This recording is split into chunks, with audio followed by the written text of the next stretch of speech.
I moved to South Dakota 5 years ago to live completely alone. I wanted isolation, and I got exactly that. Miles of snow-covered land surrounded my house. The nearest neighbors were so far away they barely felt real.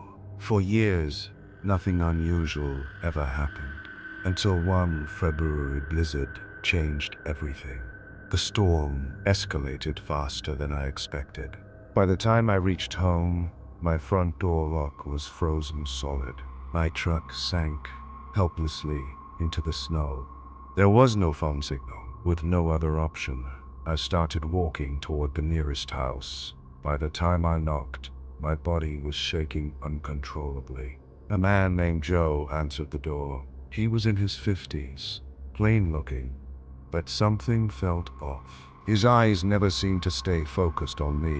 Still, the house was warm, and I was exhausted.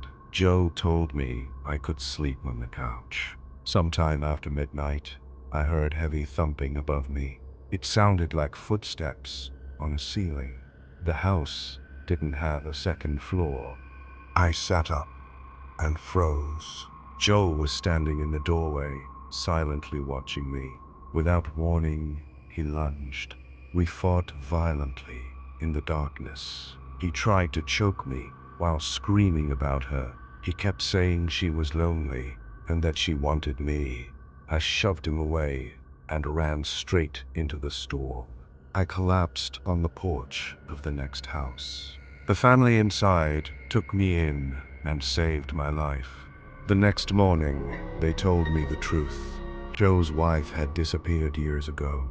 No body, no investigation. Everyone believed Joe killed her. I still live in that area, and every time I pass Joe's house, it feels like something is still waiting inside. I work from home and rarely leave my house. When a massive blizzard hit upstate New York, I decided to ride it out alone. I stocked up on food and prepared not to leave for days. That night, I heard something dragging outside my house. Then I heard a weak car horn. A car sat near my driveway, almost invisible through the snow. I didn't go outside. At exactly 11 p.m., someone knocked on my door. A man said his car was stuck and he needed warmth and a phone. I cracked the door open with the chain still on. He was covered in snow, except for his boots.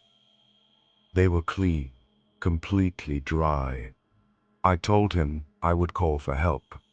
His tone changed immediately. I closed the door and locked it. I called 911.